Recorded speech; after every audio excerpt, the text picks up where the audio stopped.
The final week of the NFL season has came to an end.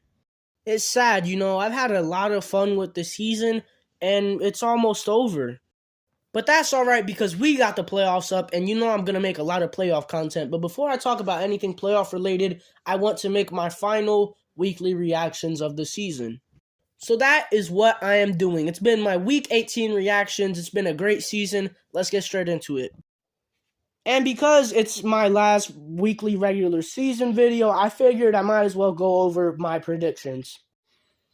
This past NFL week, I went 10-6 in my predictions. We ended off the season okay. My overall record, I believe, is 163 to 108. Could be a lot better, but it could also be a lot worse. Starting off with Saturday's action, we got the Chiefs taking on the Raiders. This was one of those games this week that didn't really have much depth or meaning to them, if you get me.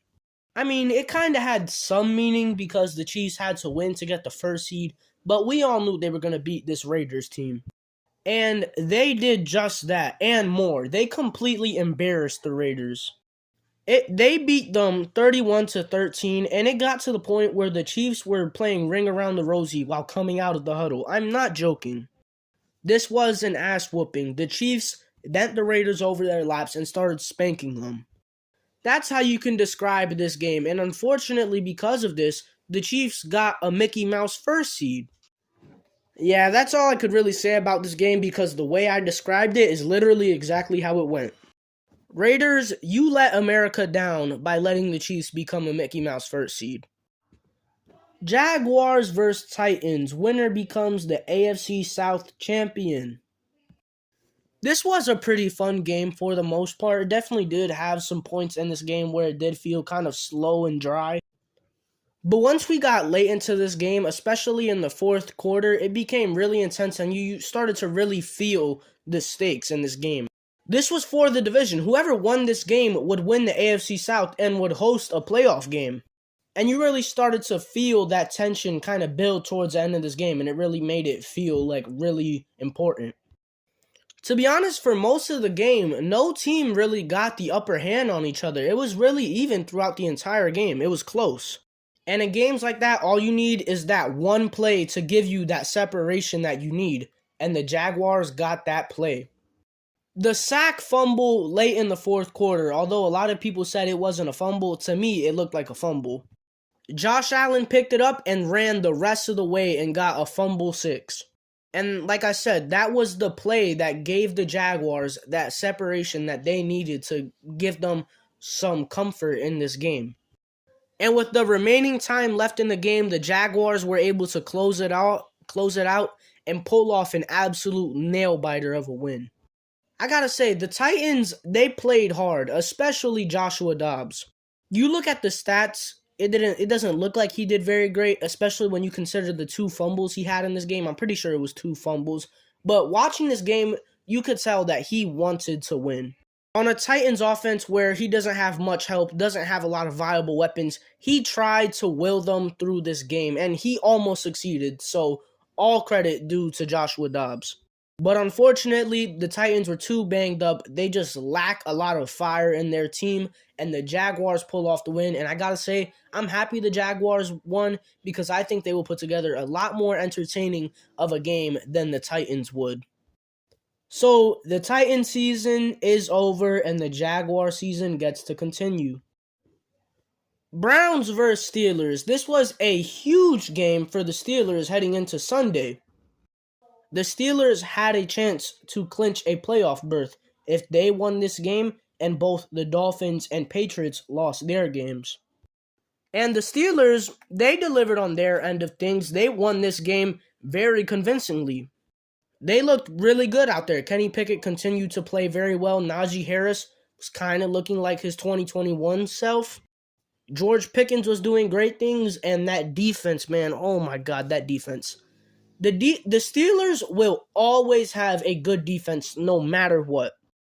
Even this year, where I have been a clear doubter of the Steelers all season long, I can still admit their defense is elite. They proved that this game, limiting the Browns to just 14 points and picked off Deshaun Watson twice. They simply had a great game, but because of outside factors, they were not able to squeeze their way into the playoffs. The only positive, if any, that comes out of this situation for the Steelers is that Mike Tomlin's BS winning season streak stays alive. Ravens versus Bengals. This game was just really boring. I don't know who the Ravens starting QB was this game. I think it was like A. Brown, something like that. The Ravens are depleted right now. Like, they definitely have a couple of injuries, and they threw out their backups this game, I'm pretty sure. So the Bengals just kind of cruised their way to victory here. They clinched the 3 seed. They're hosting the Ravens in the playoffs. No coin flip needed. And yeah, that's about all I got to say for that game. Vikings versus Bears. What a game this was. The Vikings played their bench players for most of the game, and even with their bench players, they're still better than the Bears. They got a nice little win here before the playoffs. There's nothing to talk about in this game. Patriots versus Bills. This game was not as close as the final score says.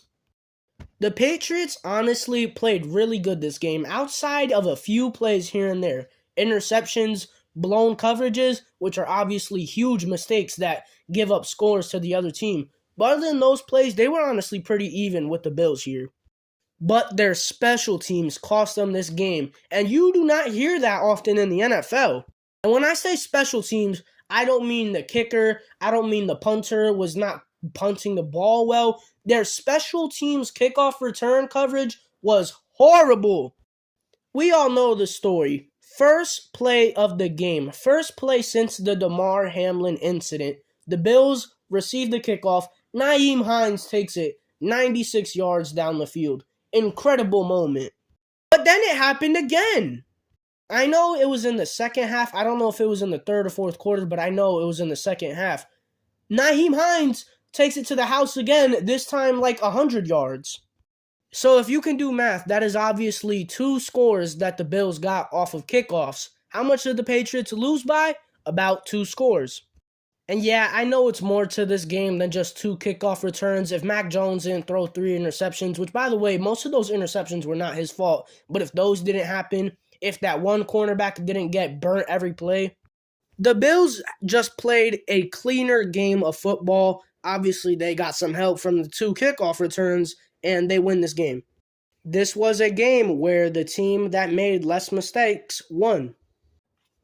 So the Bills get the 2 seed in the AFC playoffs. They should be the 1 seed, but obviously things happen, and the Chiefs got their Mickey Mouse 1st seed.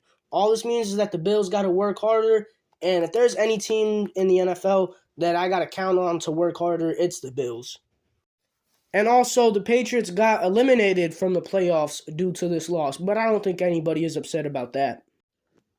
Jets versus Dolphins. I'm going to be honest, I did not watch any of this game up until the final minute because I knew it was going to be ugly, and that's exactly what it was. It was an ugly football game. The game is tied 6-6 heading into the final drive. Skylar Thompson and the Dolphins lead the drive down the field. They get in field goal range for Jason Sanders. He makes the kick. They go up 6-9. They stop the Jets on defense, and the Dolphins win this game. And they clinch the playoff spot because all they needed to do to make it was simply win this game. They also eliminated the Steelers in this process, so good job, Dolphins. They play the Bills first round. They're obviously going to get flooded, but at least they made the playoffs. Buccaneers versus Falcons. This was another game I just did not care to watch because there was no playoff implications in this. The Buccaneers had already clinched their spot, no matter if they win, loss, or tie. So they started off hot, but then it seems like they just realized we have nothing to be playing for right now.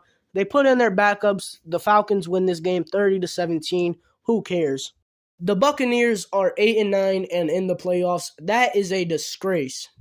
We're about to see our first below 500 team win the Super Bowl, aren't we? My Panthers versus the Saints. Michael Jordan caught a touchdown this game. That's all I gotta say. We win, cool. I don't want to think about us for the next 4 months. Texans versus Colts, another one of those games where I just did not care whatsoever. And this game actually seemed to be really good. The Texans win 32-31. Both of these teams were just trying to out-tank each other, and the Colts did a better job of tanking. I'm pretty sure the Texans coach, Lovie Smith, knew he was going to be fired before the game. So he's like, you know what? I'm going to win this game for us so you guys don't get the number 1 overall pick. That's exactly what he did. He stuck up a big middle finger to the Texans front office. The Texans just can't get anything right. They are the definition of a poverty franchise. Cardinals versus 49ers. This game was closer than the 49ers remembered. They are a really good team playing one of the worst teams in the league, and they blew them out the rest of the game. Final score 38-13. Now we get to talk about those Cowboys. Let's go. How about them Cowboys? This was an embarrassing performance from the Cowboys.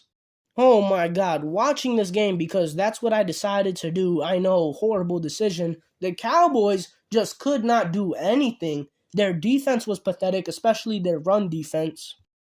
And that Cowboys offense was genuinely hard to watch this game. And you would think, oh, did they bench their starters? No, they had them in the entire game thinking they were going to be able to pull off a miracle when they were already down 20 points, and it just didn't happen. Dak Prescott had maybe one of his worst career games ever. At least that's how I feel. This entire game for both teams was just a disaster. But the Commanders had a better disaster, I would say. Their disaster was just more missed kicks. They missed like 3 kicks this game. But nonetheless, they win this game, and they might have just exposed the Cowboys heading into the playoffs. Rams versus Seahawks. This was a back-and-forth battle between the Rams, Seahawks, and the referees. The refs were in heavy favor of the Seahawks this game, and even then, the Seahawks still struggled to pull this one out. The end of the fourth quarter, the Seahawks have a chance to win with a field goal, and their kicker misses the kick. So we go into overtime, and every football fan watching this game wants the Seahawks to lose because we wanted the Lions in. And we were about to get this. As the Rams were making their drive down the field in overtime, Baker Mayfield airs one out down the field to Van Jefferson, but he just put too much height on it, and Quandre Diggs comes out of nowhere, picks it off. So then the Seahawks, after getting this interception, they went back on offense. They had a couple plays. They get back in field goal range. They go for the field goal, and this time the kick is good, and the Seahawks get into the playoffs. No. They didn't get into the playoffs just yet, because later on this night, they needed the Detroit Lions, who they just eliminated. They needed the Lions to beat the Packers for the Seahawks to get in. That's a really funny situation, relying on the team that you just eliminated to help you make the playoffs. Eagles versus Giants. Going into this game, the Eagles just had to simply win, and they would clinch the number 1 seed. And they did win, but it definitely was not pretty. They were winning for most of the game, but they just weren't necessarily playing great. Their defense was doing good against the Giants' backups, but their offense was playing pretty bad. Their offense just could not get a touchdown for anything. I'm pretty sure Jake Elliott, the Eagles kicker, had 5 field goals this game. The Giants tried to lead a comeback in this game behind Kenny Golladay, who, by the way, Kenny Golladay caught a touchdown this game, his first touchdown as a New York Giant. That is a $72 million touchdown right there. Monumental moment for the Giants, but unfortunately, it just wasn't enough. The Eagles pulled off the win here, and like I said, they clinched the number 1 seed in the NFC playoffs. Chargers versus Broncos. This was actually a very entertaining game. Very back and forth between these two teams. And the Broncos actually looked really good, especially their offense. Russ was actually cooking this game, and I'm not joking. He played great. Threw almost for 300 yards and 3 touchdowns. Jerry Jeudy was a huge part of this. He had like 150 receiving yards along with like 40 rushing yards. Latavius Murray had a great game too. The Broncos offense was just clicking on all cylinders this game. But the Chargers also played good for the most part. At least their offense did. Their defense did horrible. You shouldn't be allowing 31 points to the Broncos. But their offense did what they had to do. But like I said, their defense just couldn't stop Russell Wilson. Even behind Keenan Allen, it wasn't enough. Who, by the way, Keenan Allen had a great game. He had 8 catches, 100 yards, 2 touchdowns. But this game just didn't matter for the Chargers. After the Ravens had already lost earlier, the Chargers had nothing to be playing for. I'm pretty sure they already locked in their playoff spot. So there was no reason to keep the starters in. They decided to do this. It cost them Mike Williams. I don't know how serious of an injury it is. I don't know if it's going to keep him out for any time. But an injury to a starter heading into the playoffs is obviously not good. So yeah, the Chargers were kind of stupid here. And the Broncos get a nice little win here. Broncos country, let's ride. Lions versus Packers. This was a huge game to determine who would get the 7th seed in the NFC playoffs. Packers win, they're in. Lions win, they've already been eliminated, but the Seahawks would be in. So big game here, and it didn't disappoint. It was a fun game to watch. Any game that has the Lions is a fun game. The Lions played for the Seahawks here. Yes, the Seahawks did screw them over earlier in the day, but they wanted to eliminate their long-hated rivals. They wanted to eliminate the man that has owned them for 15 years. They wanted to eliminate the Packers, and they did that. Jamal Williams was great this game. Had 2 rushing touchdowns. He's had a phenomenal season, and he's also just a great guy. It's impossible to hate Jamal Williams. Everybody loves him. That post-game interview from him was both emotional and iconic. You've probably seen the interview by now. And also, Dan Campbell had gigantic balls this game. I mean, he's Dan Campbell. He's always had huge balls. But this game, they were like extra large. He goes for it on 4th down a lot. We know this. It's Dan Campbell. He did it earlier in the game, through the first half. It's whatever. But then it's late in the game, final minutes of the 4th quarter. The Packers are trying to lead a drive down the field, and Aaron Rodgers, with the season on the line, throws a horrible interception. Gives the Lions the ball back, but there was still a decent amount of time left. The Lions had to push the ball down the field and take up as much clock as they could. So they did this for the most part, but then it comes down to a 4th down, like a 4th and 3, 4th and 4, 4th and 5, something like that. And I'm pretty sure the Lions are in field goal range. If they're not in field goal range, they're damn close to it. And Dan Campbell, with his huge balls, like I said, decides to go for it on 4th down. And it works. And just like that, the Packers season, the Packers playoff hopes had came to an end because of Dan Campbell's huge balls. That was a great way to end the season. Yeah, the Lions should be in the playoffs. There's nothing we can do about it. And that was the final game of the 2022 NFL regular season. And this is my final reactions video of the 2022 NFL regular season. I'm obviously doing it for the playoffs, but there's a huge difference between playoffs reactions and regular season reactions. So yeah, it's been a great season. Got a lot more videos coming out this week, hopefully. And yeah, that's all I gotta say. Peace.